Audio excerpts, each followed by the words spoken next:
Oi, boa noite, pessoal. Acho que a gente pode dar início à nossa aula. Primeiramente, é um prazer ter o professor César aqui de novo com a gente. Muito obrigada, professor César.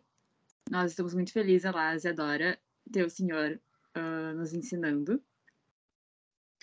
E hoje a gente vai falar sobre metafísica da saúde e a psicoaromaterapia como ferramenta. Mais uma vez, agradeço a presença de todos e espero que todos gostem bastante da aula. Bom, primeiramente, apresentando o professor César. Ele é farmacêutico com mestrado em toxicologia e análises toxicológicas, é especialista em homeopatia farmacêutica, habilitado em floroterapia, aromaterapeuta filiado a Abraroma, mestre Reiki Usui, auriculoterapeuta e fitoterapeuta com atuação clínica, membro do GTT-PIX do CRF-RS, professor de cursos de graduação e pós-graduação na área de PIX. Então, professor, se o senhor quiser iniciar a aula. Muito bem, muito obrigado, Laura, pela apresentação. Primeiramente, boa noite a todos. É um prazer estar aqui de novo com vocês, falando um pouquinho mais sobre aromaterapia, mas em um nicho muito forte, muito importante da aromaterapia, que é esse uso bem energético, holístico e psicoemocional da aromaterapia, né? Eu tenho por costume sempre falar que a aromaterapia é uma prática integrativa muito completa, né? Dentre todas as práticas integrativas que eu já estudei, eu acho que a aromaterapia, ao meu ver, é uma das mais completas. Porque com a aromaterapia a gente pode trabalhar com contextos químicos, bioquímicos, fisiológicos, se a gente quiser, com mecanismos de dose e resposta, né? De uma forma bem alopática. E com a aromaterapia a gente também pode trabalhar de uma forma super sutil, super vibracional, super energética, né? Então a aromaterapia ela vai de 8 a 80, assim, com uma facilidade muito grande.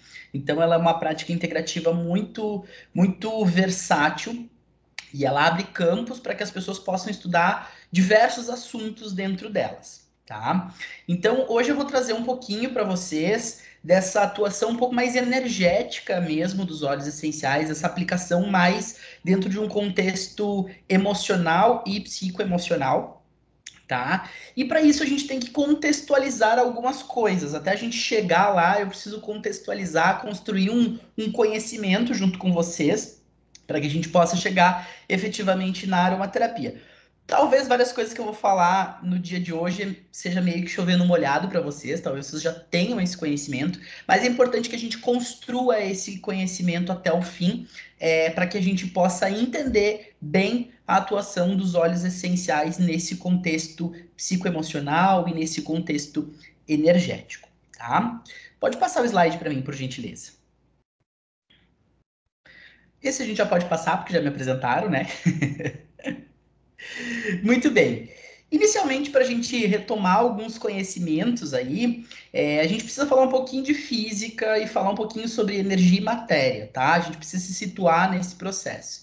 A gente entende que os estados físicos da matéria nada mais são do que estados de condensação moleculares, né? Quanto mais coesão molecular nós temos de uma determinada substância, menor é o estado de energia e o estado apresentado físico dessa matéria é estado sólido, né? Conforme a gente vai espaçando essas ligações moleculares, a gente vai encontrando fluidez nesse processo, entrando no estado líquido e depois no estado gasoso, sendo o nosso estado gasoso, assim, dentro dos três estados fundamentais da matéria, né? O estado onde a gente percebe maior energia especificamente desse sistema, que é onde essas moléculas estão mais dispersas, onde essas moléculas estão mais afastadas. Tanto é que nós temos outros estados da matéria, como o plasma, por exemplo, que é um estado de alta energia, onde nós temos efetivamente um distanciamento das moléculas de uma forma diferente e muito maior, aumentando muito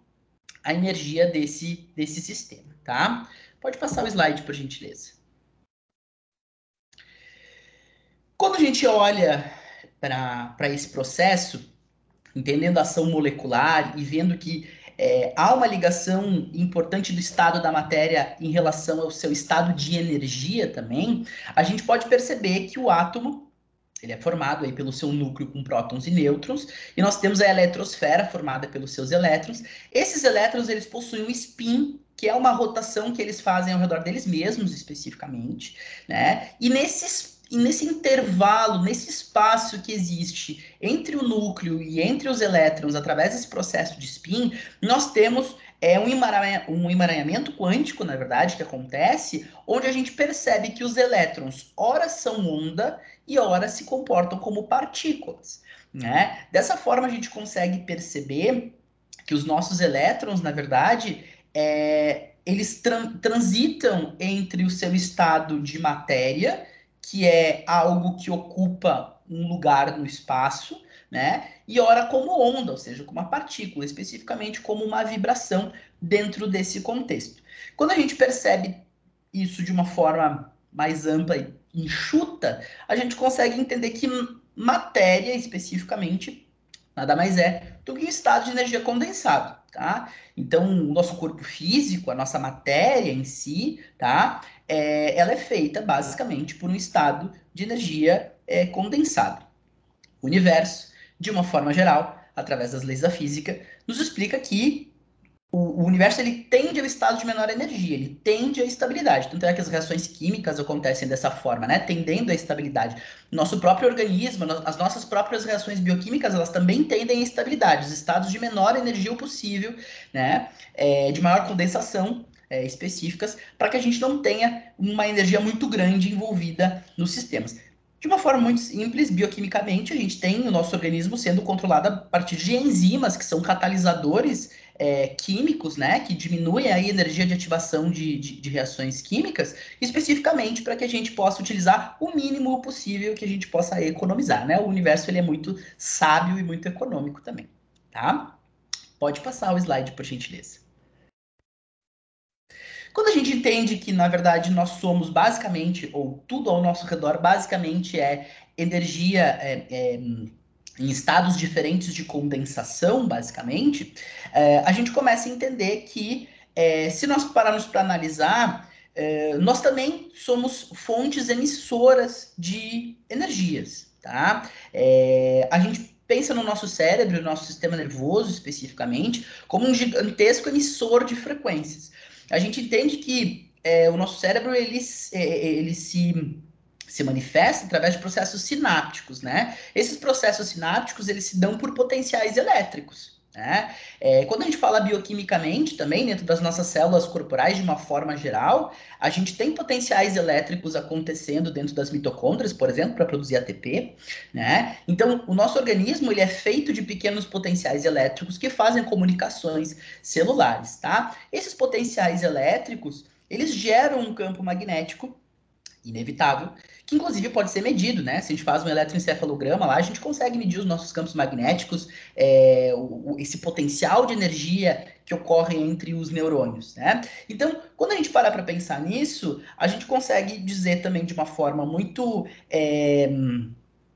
crua, assim, né? Muito simplificada, de que as nossas emoções e os nossos pensamentos são basicamente energia, né? Ou seja, o fato de nós estarmos vivos, as nossas sinapses estarem acontecendo, os nossos processos bioquímicos estarem acontecendo, nós estamos gerando potenciais elétricos e campos magnéticos o tempo todo no nosso organismo, tá? Pode passar o slide, por gentileza. Dessa forma, esse campo magnético, dentro de um contexto de medicinas tradicionais, de conceitos religiosos e filosóficos, esse campo magnético que o nosso organismo cria, especificamente a partir dos seus processos bioquímicos, foi traduzido por diversos nomes, na verdade, né? Mas assim, o nome mais clássico que a gente tem é a aura, né? dentro do contexto religioso e filosófico, se fala sobre a aura da pessoa, aquele campo magnético que a pessoa coloca, que muitas vezes dentro de um conceito mais filosófico ou religioso, as pessoas também atribuem cores a essa aura, né? Uma pessoa de aura mais clara, de aura mais escura, né? Pessoas mais sensíveis aí, que tem esse nível de percepção, trazem essa questão em relação ao processo de aura, né? E de uma forma um pouco mais cientificizada, digamos assim, né? A gente chama essa aura, na verdade, de biocampo. Tá? Dentro do contexto das práticas integrativas, no intuito, quando a gente transforma isso numa ciência um pouquinho mais exata, assim, a gente sai desse empirismo muito grande, a gente chama isso de biocampo, né? Ou seja, esse campo magnético que é criado ao redor do organismo humano através dos potenciais elétricos, é chamado de biocampo. Nas medicinas tradicionais, como por exemplo a medicina tradicional chinesa, a gente entende que esse biocampo ele se organiza de forma a criar certos meridianos, né? Ou seja, ele acaba se formando através desses potenciais, acabam se formando canais de energia especificamente que conduzem esse potencial magnético do nosso organismo e que esse potencial magnético do nosso organismo pode ser traduzido em saúde ou em doença, dependendo das suas estagnações, desvios ou coisas que possam vir a acontecer nesse campo magnético especificamente, tá? Esse biocampo hoje ele é o embasamento mais forte e mais intenso que nós temos para práticas integrativas que envolvam muito esse contexto energético. Como é o caso da homeopatia, como é o caso da terapia floral, do reiki, cromoterapia, enfim, outras práticas, até a própria acupuntura, né? Outras práticas integrativas que tenham esse forte apelo em relação à atividade e à interação com este biocampo especificamente, tá? Pode passar o slide, por gentileza. Muito bem. Esses padrões de energia, esses meridianos de energia que nós comentamos, né, que a medicina tradicional chinesa, a medicina ayurveda também traz isso dentro de seus conceitos, eles se organizam, se distribuem ao redor do nosso organismo e eles se condensam especificamente dentro desses contextos das medicinas tradicionais nos chakras, tá? A palavra chakra, na verdade, ela vem do sânscrito, que significa roda de luz. Tá? Essas rodas de luz, esses pontos focais de energia, eles estariam distribuídos no nosso organismo, tá? Seguindo um padrão anatômico próximo à coluna vertebral, mas que esses chakras estariam localizados especificamente em glândulas do nosso organismo, tá? Pode passar o slide, por gentileza. Essas glândulas, né, elas condensariam dentro de si, especificamente, esses processos magnéticos, até porque essas próprias glândulas passam por processos bioquímicos muito intensos e participam de processos bioquímicos muito intensos, principalmente pela liberação de hormônios, tá? Aí a gente tem uma imagenzinha mais alusiva sobre os chakras, né?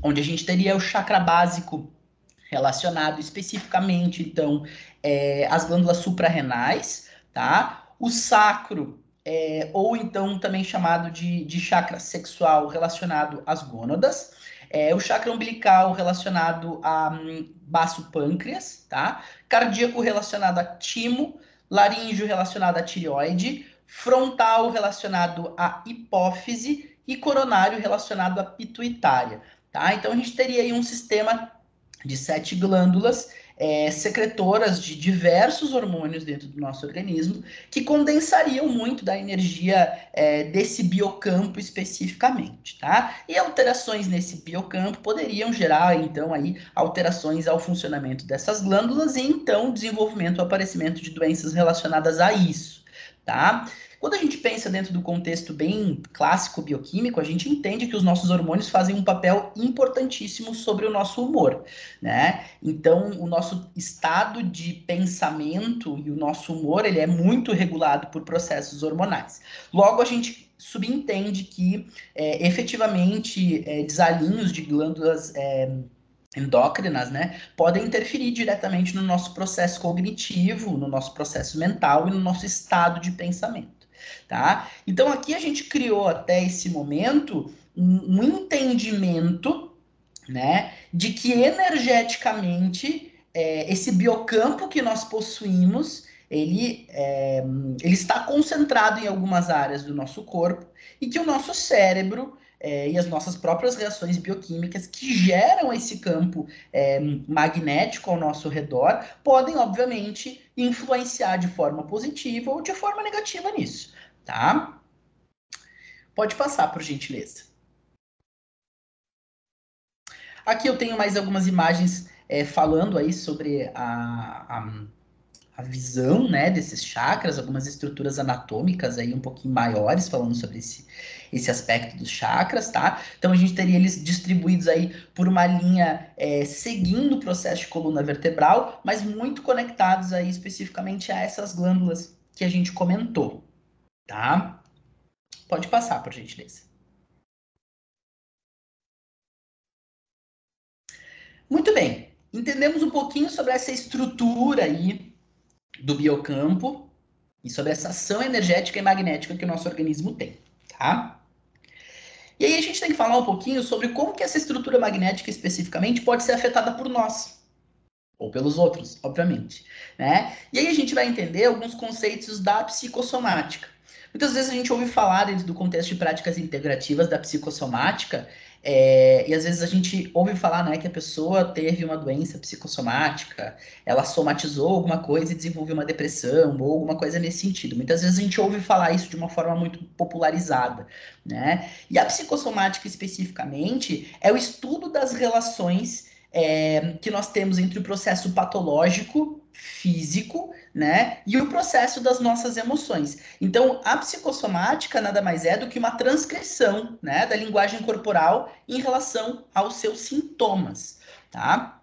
Então, a psicossomática ela vai se basear nesse contato, que é o que o meu processo psicológico fala através do meu sintoma corporal, tá? É como se os meus processos mentais eles pudessem acarretar em acúmulos de energia dentro do meu biocampo, em certos locais do meu organismo, provocando então um desalinho desse biocampo, um desequilíbrio desse biocampo, que pudesse ser somatizado ao longo de um tempo do meu corpo energético para o meu corpo físico, e isso geraria especificamente um processo de doença, ou um adoecimento de algum tipo de sistema orgânico envolvido com aquilo, tá? Pode passar o slide, por gentileza. Nesse sentido, nós conseguimos entender que todos nós somos psicossomáticos de alguma forma, tá? Porque os nossos pensamentos, todos nós temos pensamentos que muitas vezes se tornam pensamentos obsessivos, né? Todos nós passamos pelos nossos processos de dificuldade e que de uma forma ou de outra a gente sobrecarrega o nosso sistema orgânico e o nosso próprio biocampo através das nossas próprias emoções. Porque a gente não é plenamente curado, nós não somos pessoas ascensionadas, né? A gente está no planeta Terra, todo mundo tem que pagar boleto, todo mundo tem que, enfim, né? A gente passa pelos nossos problemas. Então, obviamente, nós acabamos nos tornando pessoas psicossomáticas, porque a gente vai estar em momentos ou outros das nossas vidas somatizando as nossas dores, as nossas tristezas, mas também as nossas alegrias, tá? Gandhi dizia que nossa saúde é o resultado não só dos nossos atos, mas também dos nossos pensamentos. Trazendo esse contexto de que o nosso pensamento influenciaria diretamente na nossa saúde. E a gente pode perceber isso também de uma forma muito concreta no processo saúde e doença, em relação a quando o nosso paciente ele assume a responsabilidade sobre a sua própria saúde, né? Quando o nosso paciente ele assume a responsabilidade em relação a querer se tratar, querer ficar bem, querer melhorar, né? Quando o nosso paciente ele entende que ele entrou em um estado de adoecimento muitas vezes por uma negligência que ele mesmo fez ao longo de muitos anos, né? Aquele cara que fumou a vida inteira e teve um câncer de pulmão, né? Então ele entende que aquele processo vem em relação a ele e de que ele pode intervir naquilo, ou até mesmo um paciente que não desenvolveu um câncer de pulmão ainda e continua fumando, mas ele pode desenvolver a consciência de que ele é responsável pela sua saúde, que se ele parar de fumar nesse momento, ele pode evitar um problema mais grave no futuro, né? Então, A ação da responsabilidade sobre a própria saúde faz com que as pessoas, dentro de um contexto psicossomático, tenham muito mais vontade de se tratar, vontade de se curar especificamente, e que tenham prognósticos melhores a partir disso, a partir desse comportamento psicossomático, tá? Pode passar o slide, por gentileza. Eu gosto muito dessa frase do Jung, tá? O Jung traz um conceito aí dentro da psicologia analítica que ele diz que não só é possível, mas bastante provável que a psique e a matéria sejam dois aspectos diferentes de uma única mesma coisa.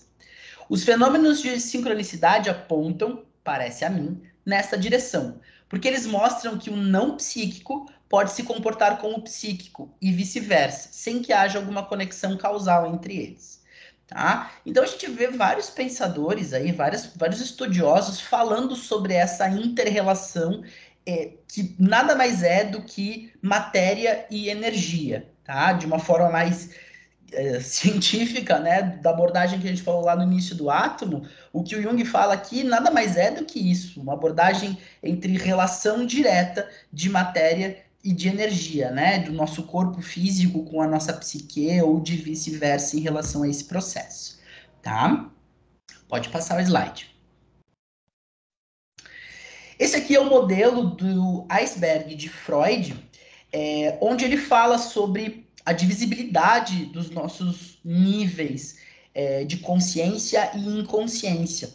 Entendendo aí que a gente tem em torno de 20 a 30% da nossa mente flutuando nesse topo do iceberg consciente e de 70 a 80% afundados dentro do nosso próprio inconsciente, né? Fazendo com que muitas vezes, dentro do processo psicossomático, a gente não tenha à luz da nossa consciência aquilo que efetivamente acontece com as nossas emoções. E que isso faz com que seja muito necessário, né, a busca aí por terapia, no intuito de trazer à luz da consciência especificamente informações que o subconsciente traz para si como verdade através de padrões de crença, que é o que a gente vai ver no próximo slide.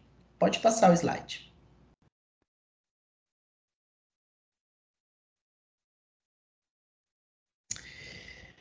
Então, o que acontece, né? Quando a gente fala de metafísica da saúde, especificamente, a gente está falando de um conteúdo que ele é vivido e ele é registrado no nosso inconsciente, através das nossas atividades mentais, através também da nossa ótica e da nossa visão, como um padrão de crença, né? Aceito dentro do nosso inconsciente, que somatiza uma realidade emocional que não é positiva dentro do conceito de doença, né? Mas que pode ser positiva também. Mas quando a gente fala do conceito de doença, geralmente um padrão de crença que ele não é positivo, né? Esse padrão de crença, quando ele se transforma em algo enraizado especificamente dentro de nós, dentro do nosso próprio inconsciente, ele sobrecarrega aquela estrutura do nosso biocampo, ele vai sobrecarregar a estrutura da nossa energia, especificamente em alguma área corporal, e aí o que vai acontecer? Ao longo do tempo, nós vamos desenvolvendo uma doença de cunho somático, que vai gerar um sintoma e um efeito físico, especificamente, e essa relação desse efeito físico, ela pode ser traduzida em um comportamento emocional através da metafísica da saúde, e a metafísica da saúde pode nos dar um norte em relação a como que o comportamento emocional daquela pessoa está pelo fato dela estar desenvolvendo aquela doença, tá? Então, vou tentar usar um exemplo, tá? Um exemplo mais fácil aí para vocês entenderem.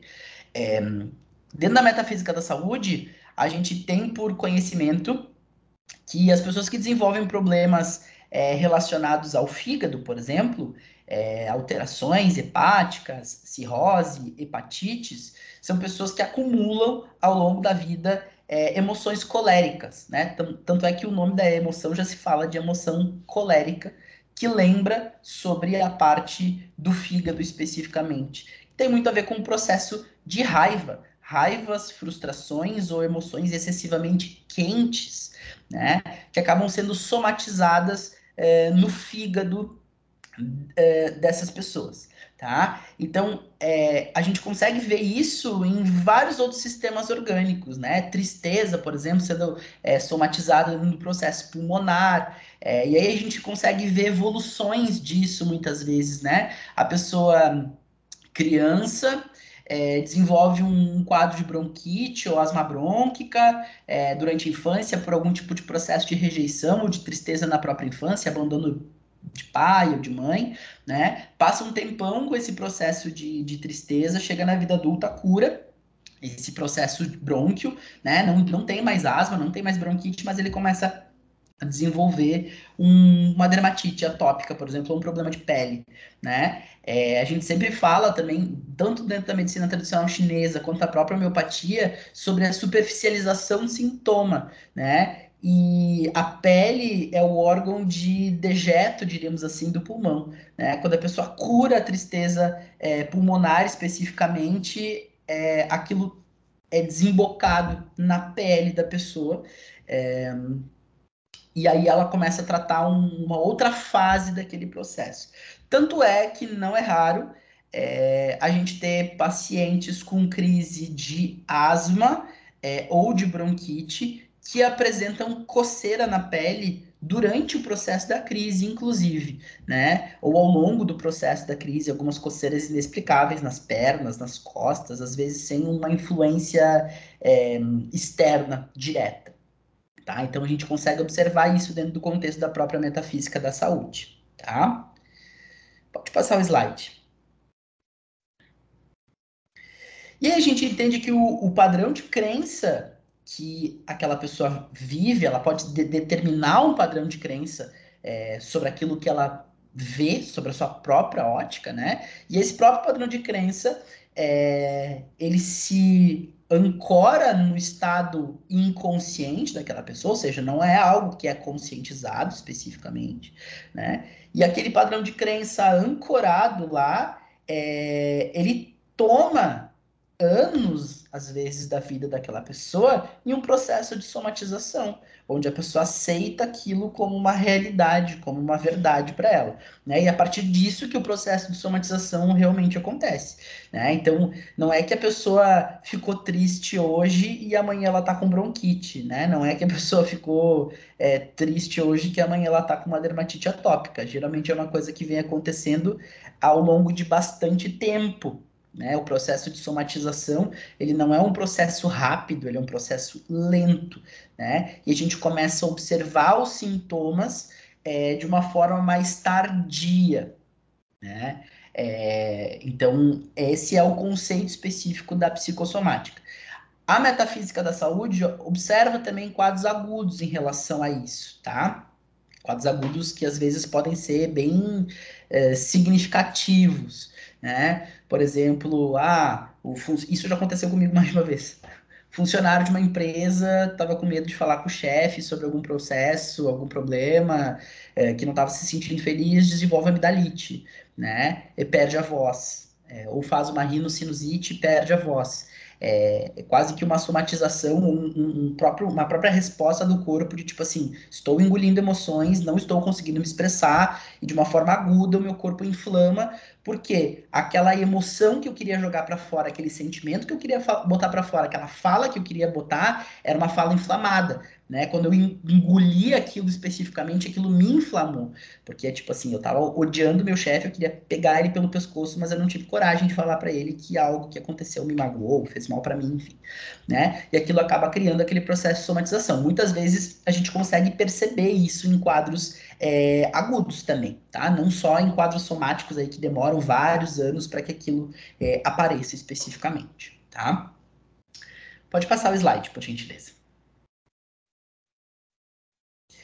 Então, quando a gente olha para esse mundo de situações que a gente falou até aqui, essa abordagem em relação à metafísica da saúde, a desvios do biocampo, à somatização de emoções, é a base, talvez, para a gente falar sobre diversas práticas integrativas, tá? Muitas dessas práticas integrativas vão se basear dentro desse contexto da metafísica da saúde, dentro desse contexto dessa abordagem olhando muito para o estado psicoemocional das pessoas, tá? E é um assunto que eu tive que falar rapidinho para vocês, porque a gente não tem muito tempo, né? Mas é um assunto que demoraria talvez horas, meses, um semestre todinho para a gente falar sobre isso, né? Porque metafísica da saúde tem muita coisa para a gente estudar, tem muita coisa para a gente falar, e as analogias elas são muito assertivas, tá? Especificamente. E aí, onde que a aromaterapia entra dentro desse contexto, né? Como que a aromaterapia pode atuar especificamente dentro dessa função do biocampo e dentro dessa função dos padrões emocionais e psicossomáticos, tá? A aromaterapia, quando ela está voltada para esse lado, a gente chama ela de psicoaromaterapia, tá? Que é onde a gente utiliza geralmente óleos essenciais bastante diluídos, tá? Em estado de diluição bem grande, ou seja, a gente não entra muito no padrão bioquímico e fisiológico aqui, a gente utiliza diluições aí de 0,1 a 0,5% de óleo essencial, ou seja, concentrações bem pequenas. E o nosso objetivo com a psicoaroma especificamente é a gente evocar algumas emoções que podem ser muito benéficas dentro do processo do paciente, ou seja, trazer da luz do inconsciente para o consciente uma memória através de um cheiro, por memória olfativa, que a gente vai falar depois, né?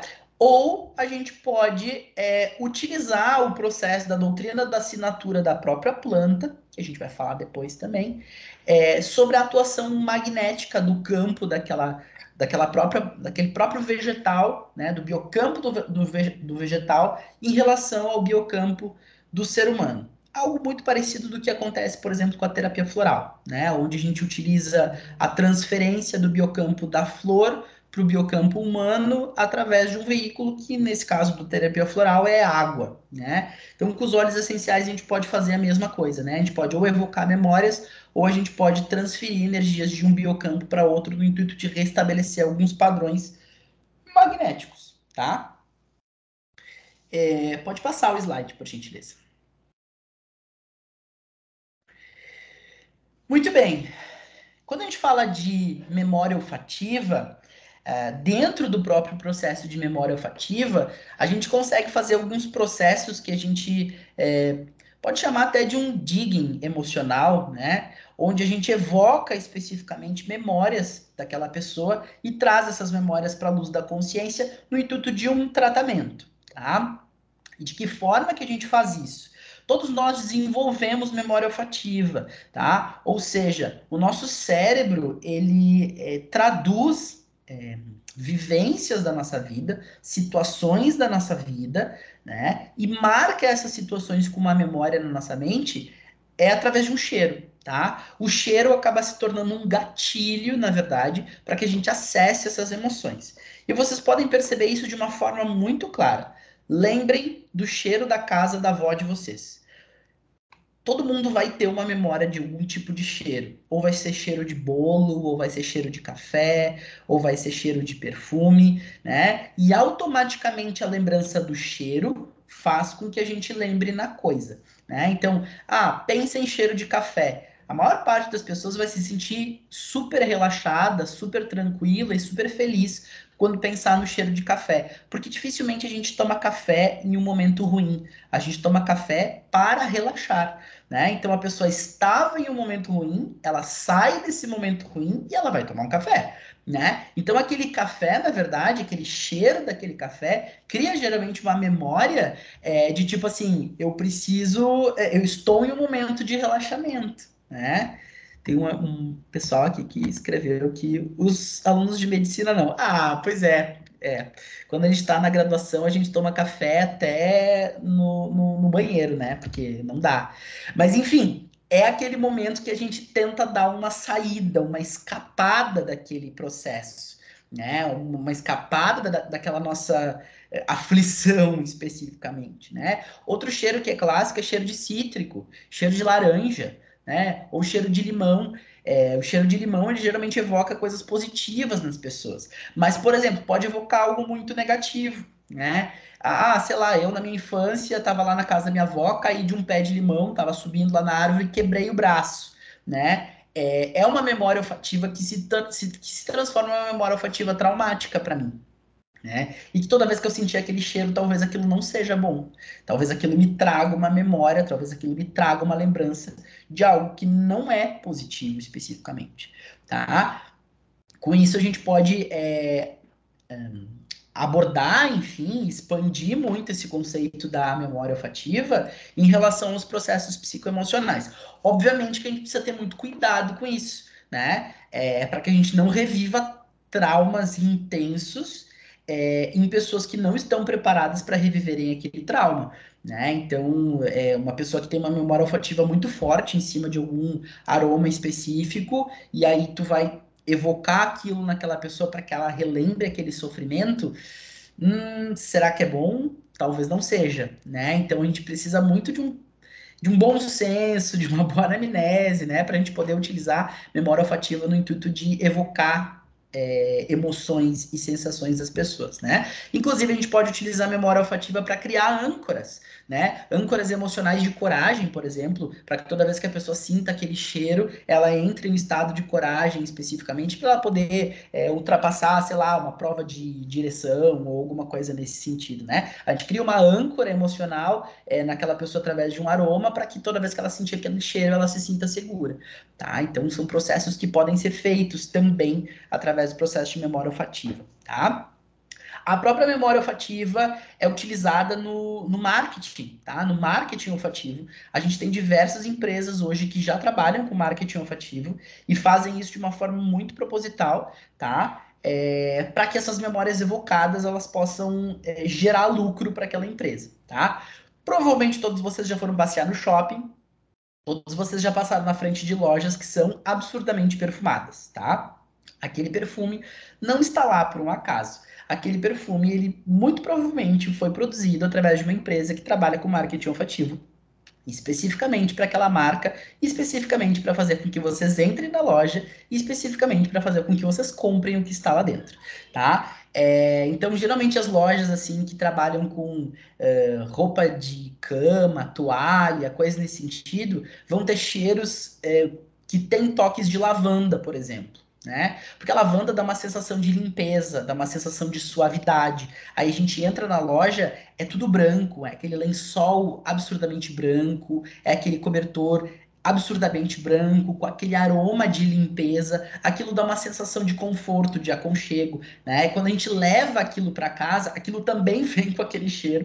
Então, aquilo mentalmente faz com que pareça que a gente transpõe, né? Aquele conforto que estava dentro daquela loja, parece que aquele conforto vai habitar dentro da nossa casa, tá? Algumas empresas trabalham com outros tipos de estímulos neuroquímicos, né? Como, por exemplo, cor, vermelho e amarelo. Uma chance para vocês descobrirem qual é que é a marca de fast food que usa vermelho e amarelo, no intuito de provocar fome. Assim como os aromas cítricos, presentes, por exemplo, em todos os produtos de limpeza da marca, tá? O aroma cítrico, automaticamente, quando a gente sente um cheiro cítrico, a gente libera mais saliva na nossa papila gustativa. Isso aguça a nossa fome, porque o objetivo é especificamente a gente chegar e comer, porque é isso que se deseja, tá? Então a gente consegue, através de marketing, tanto olfativo quanto o próprio marketing através das cores, estimular algumas sensações nas pessoas e melhorar, enfim, o processo da própria marca, tá? Esses estímulos neuroquímicos, obviamente, também podem ser utilizados de forma positiva e não só dentro de um contexto de marketing, tá? Mas também podem ser utilizados através de um próprio conceito terapêutico aí dentro de um trabalho mais específico clínico ali com uma pessoa, tá? Pode passar o slide, por gentileza. Bom, a doutrina das assinaturas, especificamente, ela nasce com Paracelso, né? E a doutrina das assinaturas está presente também em outras práticas integrativas, como a terapia floral, como a própria homeopatia. A fitoterapia já não se dá mais através de processos de doutrina de assinaturas, mas a fitoterapia ela nasceu juntamente com a doutrina das assinaturas, né? Onde a doutrina das assinaturas dizia, Paracelso dizia, né, que a aparência e o comportamento dos vegetais pode estar ou pode sugerir, pode estar relacionado ou pode sugerir o efeito terapêutico ou ação terapêutica fisiológica daquele vegetal especificamente, tá? Muitos dos processos de doutrina de assinatura, ao longo do tempo, com a evolução da ciência, foram comprovados, tá? Então, por exemplo, aqui eu trago a imagem de uma noz, né? Essa noz, ela tem uma doutrina de assinatura, um formato parecido com o cérebro, e a gente sabe aí que a noz tem uma quantidade grande de ômegas que são importantes para o processo neuronal, uma quantidade grande de selênio, tem vários aminoácidos aí que participam na produção de serotonina, por exemplo. Então há efetivamente uma relação entre o uso dessa semente, por exemplo, com o processo do sistema nervoso, com o cérebro especificamente, tá? A gente tem outras comprovações de doutrinas das assinaturas, tá? Plantas em formato de rim, que tem efeito diurético e coisas nesse sentido. Tá? Então, essas doutrinas das assinaturas, elas são. Tem vários estudos já que pareiam essas coisas e a gente consegue efetivamente ver algumas delas. Nem todas, obviamente, fazem sentido, mas uma boa parte delas faz. Tá? E isso é muito utilizado dentro do contexto das práticas integrativas, principalmente, como eu falei, terapia floral, homeopatia, e aqui dentro do contexto da psicoaromaterapia, especificamente, a gente vai estar falando um pouquinho sobre a doutrina das assinaturas, principalmente no que tange ao comportamento dos vegetais em relação ao seu habitat e aquilo que eles podem tratar dentro do biocampo humano, que é o nosso interesse nesse momento, tá? Pode passar o slide, por gentileza. Muito bem. E aí, para a gente entender esse processo da doutrina das assinaturas, eu vou contar umas historinhas para vocês, tá? Sobre alguns óleos essenciais e sobre esses efeitos especificamente, como que a gente trabalha com isso, tá? Dentro de um contexto de evolução de espécies dentro do nosso planeta, a gente tem em tempos primórdios, né, anteriores aos mamíferos especificamente, a presença de répteis andando no planeta, né? A época dos dinossauros, lá onde a gente tem vários répteis andando no planeta. Esses répteis especificamente não desenvolveram um córtex pré-frontal ou um neocórtex, né? Que é o que foi a diferenciação do processo evolutivo para a criação dos mamíferos, né? Onde a gente desenvolve o neocórtex e que ao longo do tempo o nosso neocórtex humano vai ficando cada vez mais desenvolvido, o que nos coloca num topo de cadeia alimentar, tá? Nessa época especificamente, onde a gente tinha uma predominância de répteis no planeta, onde a gente não tinha mamíferos especificamente, dentro do contexto evolutivo das plantas, o que nós tínhamos de espécies em grande abundância eram as gimnospermas, tá? As gimnospermas a gente trabalha com elas ou fala sobre elas com plantas que têm um processo evolutivo um pouquinho mais inferiorizado, né? Onde não há fruto especificamente e as sementes não são protegidas por fruto, não há flor especificamente, né? Ou seja, as sementes são desnudadas, por isso que a gente chama elas de gimnospermas. Tá? Aí, nesse contexto, a gente começa a observar o comportamento dessas espécies de acordo e com relação também ao comportamento dos próprios animais répteis que viviam naquela época, né? Se todos vocês pararem para pensar hoje, pensem em uma floresta de pinheiros, tá? Numa floresta de pinheiros, a gente não tem nada que nasça junto com os pinheiros a não ser outros pinheiros, tá? Por quê? Os acúlios, que são aquelas folhas em formato de agulhas presentes nos pinheiros, elas liberam óleo essencial, tá? Esse óleo essencial, essas folhas, esses acúlios, quando eles caem no chão, eles têm um efeito antigerminativo em relação a outras espécies, tá? Ou seja, os pinheiros, eles inibem o crescimento de outras espécies, tá? Então, eles são super territorialistas. Eles vivem em um ambiente só deles. É só eu com os meus irmãozinhos. Ninguém nasce debaixo de mim. Um comportamento super individualista, clássico dos répteis, por exemplo, que eram os animais que estavam nessa mesma faixa de tempo aí, né? Quando a gente vai pensar num jacaré, por exemplo, se ele tem filhotes, tá? Os filhotinhos do jacaré nascem. Se o jacaré fica com fome, ele come os filhotes dele. Porque antes ele, depois os filhotes, né? O mamífero tem um pensamento contrário disso. Se a gente tem, sei lá, uma baleia que teve os seus filhotinhos e eles passam por um processo de fome, a baleia morre para que os filhos se alimentem dela, né? Há um comportamento altruísta presente aí no comportamento do mamífero que não tinha especificamente no réptil, exatamente por causa da criação do córtex pré-frontal, né? Então as gimnospermas têm esse comportamento muito parecido com os dos répteis, né? Eu não dou fruto, a minha semente cai do meu ladinho, eu não preciso de espécies polinizadoras especificamente para vir me polinizar, ou seja, na minha própria individualidade, só cresço com os meus e rejeito por completo todo o resto, né? Sou super adaptado a climas frios, né? Não gosto de calor, as gimnospermas não gostam especificamente muito de calor, elas se dão muito melhor em climas frios, né? E representam muito esse processo do cérebro primitivo. Quando a gente utiliza óleos essenciais dessas gimnospermas, pinheiro, cipreste, abeto, espruce, né, as coníferas de uma forma geral, que são essas plantas gimnospermas, a gente vai conseguir trabalhar junto com elas exatamente essas questões. Então, a gente consegue trabalhar apego, egoísmo, a gente consegue trabalhar individualidade excessiva, né? Então, esses óleos essenciais, a gente vai trabalhar essas questões psicoemocionais nas pessoas, tá? A gente consegue trabalhar muito o luto também, os processos de morte com essas plantas. Inclusive, a gente tem sociedades até hoje, na verdade, utilizando gimnospermas em funerais. As coroas fúnebres, se vocês já perceberam, elas são enfeitadas com cipreste, tá? Aquele verdinho que fica nas coroas fúnebres é cipreste. Geralmente, dentro dos cemitérios, a gente tem muito cipreste também, né? E o cipreste, dentro de várias culturas, é colocado e traduzido como a árvore da morte, né? Ou que simboliza o processo de passada do espírito da parte humana para o plano espiritual especificamente, tá? E o cipreste é um óleo essencial que a gente utiliza muito para trabalhar o apego, para trabalhar o luto também, né? Que nada mais é do que especificamente uma versão do apego. A partir do momento que eu estou super apegado a uma pessoa, dói muito para mim vê-la partir, né? Então, esse luto nada mais é do que uma cura de um apego em relação àquela pessoa que eu deposito. Né? O fato da pessoa ter ido embora não tem nada a ver com isso, é o que eu depositei em cima dela.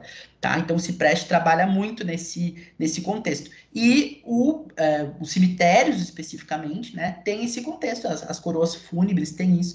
Tinha um dos meus professores de aromaterapia que ele era apaixonado pelo óleo essencial de cipreste lusitânica, que é um cipreste bem aromático. Eu gosto também muito de cheiro de cipreste. E ele disse que ele tinha feito um perfume para ele de cipreste. Ele amava aquele cheiro. De Minas Gerais. Ele disse que um dia ele pegou um ônibus, um calorão, ele tinha passado perfume, foi no ônibus, tinha uma senhorinha atrás dele e a senhorinha gritou: Meu Deus, que cheiro de morto aqui dentro, parece que tem um velório desse negócio, né? Porque ela sentiu o cheiro do perfume de cipreste dele e lembrou, através de uma memória olfativa, de morte, né? E aí ele disse, pô, eu tava trifelizão lá com o meu cheiro de cipreste, achando que eu tava abalando, e a senhorinha disse pra mim que eu tava com cheiro de morto, né? Tava com cheiro de cemitério. Então, era uma história que ele sempre contava nos cursos, e era bem engraçado, assim, porque ele tinha toda uma logística para falar sobre o assunto. Mas é interessante essas associações que as pessoas fazem em relação a isso, tá? Outra coisa clássica é o cheiro do jasmim, por exemplo. Muitas pessoas associam o jasmim ao dama da noite também como cheiro de cemitério, cheiro de morto, né? Geralmente se oferecia jasmim, se oferecia também as damas da noite nos velórios, se colocava em cima dos caixões, né? Onde havia um luto, enfim, uma morte. Então há uma associação das pessoas em relação a isso também, tá? Pode passar o slide, por gentileza. As angiospermas, especificamente, a gente está falando de um outro estágio de evolução humana. Não humana, né? Mas da Terra, especificamente. Aqui a gente já está falando do processo do desenvolver dos mamíferos, né? Onde a gente sai daquela era lá onde a gente tinha só répteis e gimnospermas especificamente, a gente começa a ter mamíferos, a gente começa a ter crescimento gerado através de útero, amamentação, né? O processo de diferenciação dos mamíferos e principalmente a produção do córtex pré-frontal, do neocórtex, aí com o desenvolvimento das nossas emoções mais refinadas. Não só das nossas emoções mais refinadas, mas os nossos comportamentos e trejeitos corporais mais refinados também, tá? E as angiospermas são essas plantas dentro de um contexto vegetal que possuem flores, frutos e as suas sementes são produzidas pelos seus frutos dentro de um processo excessivamente altruísta. Preste atenção nisso. A planta a angiosperma, ela antes abre uma flor, essa flor tem cor e tem aroma no intuito de atrair um polinizador, tá? Ou seja, ela tem a necessidade de outro ser interagir com ela para que ela se manifeste, tá? Esse inseto polinizador vai fazer com que haja fecundação, especificamente, que vai gerar um fruto, né? Esse fruto vai proteger a semente que vai perpetuar a espécie dessa planta, né? E o que que ela faz? Ela atrai através do fruto o animal, o outro animal, para que o animal se alimente dela e distribua as suas sementes pelo ambiente, né? Ou seja, a gente vai fazer uma parceria. Eu te dou alimento, que é o meu fruto, e em troca tu distribui as minhas sementes para o meio ambiente para que a minha espécie se perpetue, né? Porque o objetivo de todas as espécies, teoricamente, é se perpetuarem, né? É continuar desenvolvendo semelhantes a ela, desenvolvendo seres semelhantes a ela, né? Então, dentro de um processo super altruísta, a angiosperma ela divide esse processo, né? Ela não vive em ambientes exclusivos da própria espécie, ela convive com outras espécies, inclusive com outras espécies animais, né? E ela doa de bom grado, diríamos assim, através de uma troca, o seu fruto, que serve de alimento para aquele animal, para que ele espalhe as suas sementes e isso possa gerar novos indivíduos dentro de uma perpetuação, tá? Se adaptam muito mais a climas quentes e iluminados, precisam, né, com muito mais intensidade aí do sol para os seus processos fotossintéticos, tá? E permite, então, essa boa vivência entre as espécies, tá? Aqui a gente está falando de vários óleos essenciais que vão estar trabalhando dentro desse contexto das angiospermas e geralmente vão ser óleos que vão estar muito relacionados a essa parte do próprio altruísmo, né? Óleos essenciais que vão ter uma ação para estimular a alegria, antidepressivos, óleos essenciais que vão trabalhar com autoestima, óleos essenciais que vão melhorar a nossa energia ou a nossa visão, a nossa própria autoimagem, tá? Então são óleos essenciais que estão muito relacionados a esse mesmo processo. Então, quando a gente vê esse quesito de evolução, a gente vê as espécies animais evoluindo, obviamente a gente vê os vegetais evoluindo, né? A gente vai vendo a vida evoluir ao longo desse processo.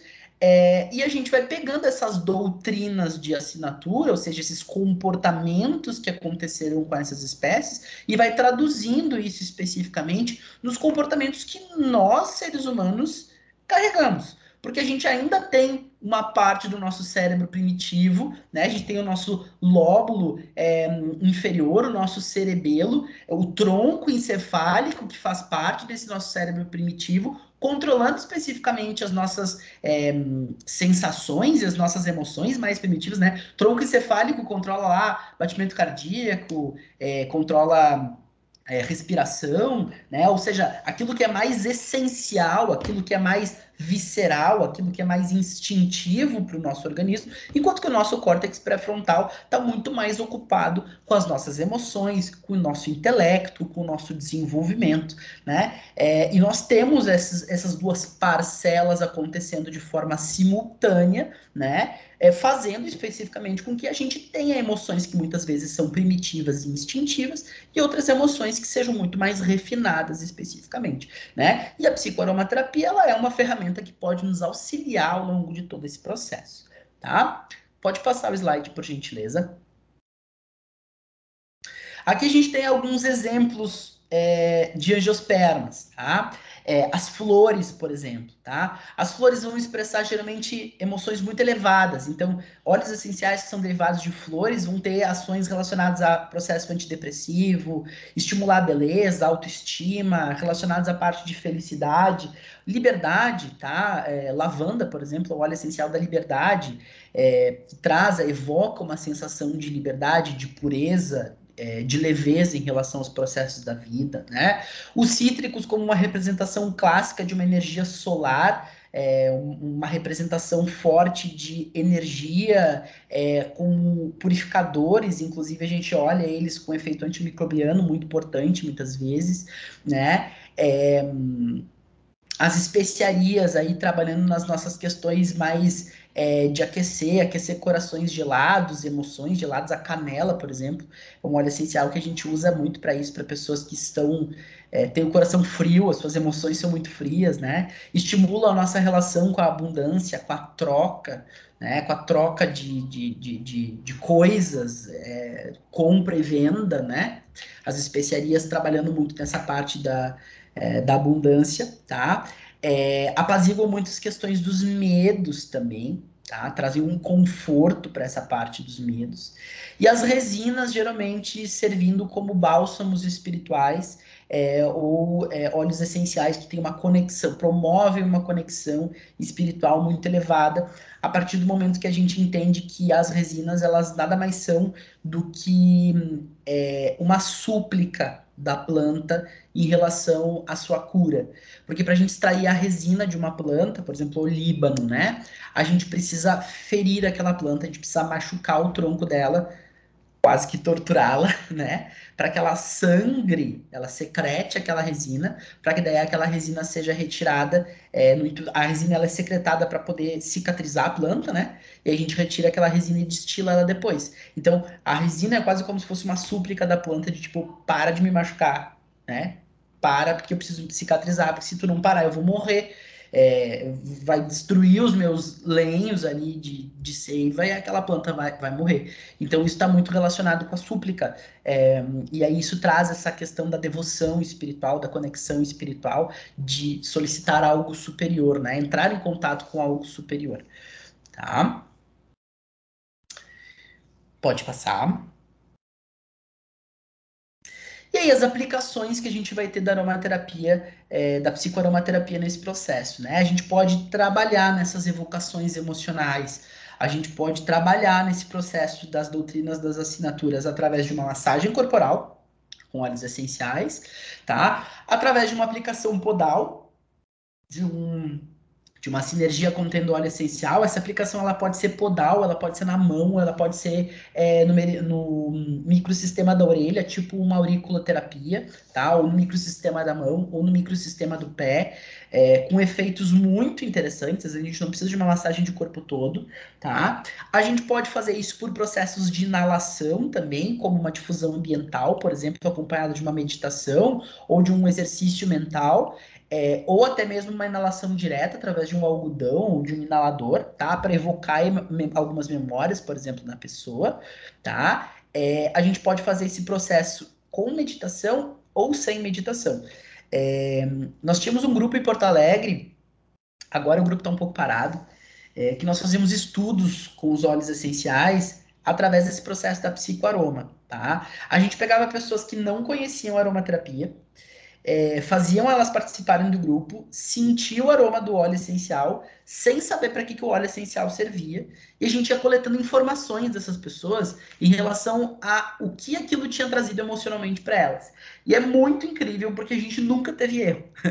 Todas as pessoas sentiam coisas muito parecidas e é exatamente aquilo que a psicoaromaterapia daquele óleo falava sobre, né? Então, a gente teve experiências muito legais com esse processo. Muitas vezes a pessoa não sabia especificamente e aquele cheiro evocava realmente uma memória que tinha tudo a ver com aquilo que o óleo essencial trabalhava, né? Inclusive, um dos que me marcou muito foi o próprio óleo do cipreste, né? Que a gente teve uma pessoa que reviveu a morte de uma avó dentro do processo, lá ela inalou o cipreste e tal, ela lembrou da morte da avó e tudo mais, lembrou da parte da infância, reviveu todo um processo de luto, que talvez era um luto que não era muito bem resolvido, assim, dentro dela, através do cheiro do cipreste, tipo, ela nem sabia que isso tinha a ver com luto, né, que o cipreste especificamente tinha a ver com luto.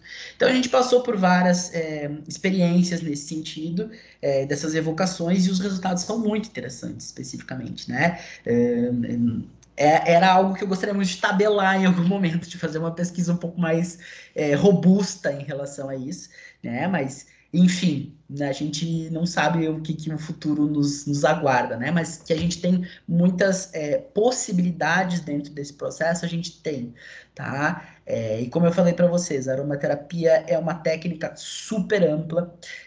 Se a gente quiser trabalhar na parte fisiológica bioquímica, dá, a gente tem dose e resposta, a gente consegue ver sobre receptor, a gente vê sobre farmacocinética, farmacodinâmica, a gente fala sobre toxicologia, a gente fala sobre 1000 coisas em óleo essencial, mas a gente também pode falar muito sobre biocampo, a gente pode falar muito sobre psicoaroma, a gente pode falar muito sobre essas evocações emocionais e energéticas que os óleos essenciais trazem também. Então, a aromaterapia ela acaba sendo uma prática integrativa para todo mundo, tá? Por isso que ela é um boom crescente no mundo atualmente, né? Porque várias pessoas conseguem se encaixar dentro da aromaterapia, vários tipos de pensamento conseguem se encaixar dentro da aromaterapia, o que é muito bom, porque faz com que essa ciência cresça muito, mas é muito ruim também, porque a gente acaba pegando muita gente charlatona, a gente pega muita gente fazendo coisas que não devem por aí, muita gente ganhando muito dinheiro também, fazendo coisas que não deve por aí, por falta de estudo, enfim, né? A gente acaba também criando um monopólio de dinheiro em cima desse processo, né? E, enfim, eu prezo muito pelo uso consciente dos óleos essenciais, entendendo que o óleo essencial não é propriedade de nenhuma empresa, o óleo essencial é propriedade da natureza, né? É propriedade da planta, a gente que se beneficia, na verdade, de algo que a planta produziu, então a propriedade dos óleos essenciais é da natureza especificamente, e enquanto a gente puder estudar de uma forma racional, de uma forma consciente, de uma forma pezinho no chão, a aromaterapia a gente vai ter crescimento em relação a ela, né? E as práticas integrativas, a mesma coisa, né? Não é porque é prática integrativa que é oba-oba, que tudo pode, que qualquer um cria uma técnica e aquela técnica cai do céu e daí, nossa, sem explicações plausíveis, aquilo tá fazendo mágica nas pessoas. Não é assim que funciona, né? E muitas vezes a gente tem que bater muito nessa tecla para que as pessoas não viajem na maionese em relação à prática integrativa, não criem pelo em ovo, assim, né? Até para que as práticas integrativas não sejam massacradas, porque muitas vezes a gente vê profissionais falando umas bobagens, assim, umas coisas que não fazem sentido algum, em nome das práticas integrativas, né? E aí aquilo é super massacrado, aquilo é super bombardeado, e aí, infelizmente, a gente acaba não progredindo com aquilo que a gente efetivamente gostaria de progredir, né? O que acontece hoje é que muitas vezes quem vai dar uma entrevista, quem vai dar uma palestra num puta de um congresso, num lugar de grande visibilidade, é o cara que tem mais seguidores do Instagram, não é o cara que mais estudou isso, né? E aí, geralmente, o cara que tem mais visibilidade no Instagram não é o cara que sabe realmente daquele assunto, e às vezes ele vai falar uma bobajona lá na frente e aquilo vai viralizar, né? Então, é isso, infelizmente. Mas a gente vai tentando fazer o nosso processo com passinhos de formiga, né?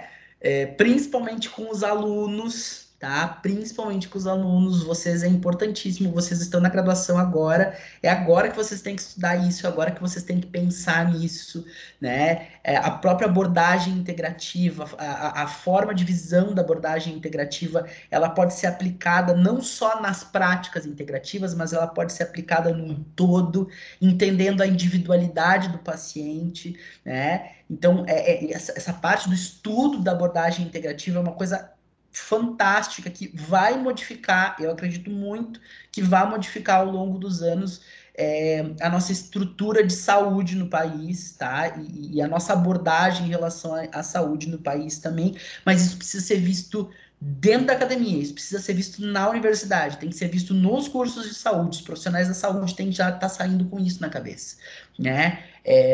Tendo essa visão de que aquele protocolinho que a gente sempre faz, protocolinho para amidalite, protocolinho para apendicite, protocolinho para não sei o quê, nem sempre é funcional, e às vezes o protocolinho ele precisa dos seus ajustes, porque cada pessoa é uma pessoa, tanto bioquimicamente, quanto emocionalmente, quanto energeticamente, né? E que a individualização, especificamente do atendimento àquele paciente, pode mudar completamente o prognóstico dele, tá?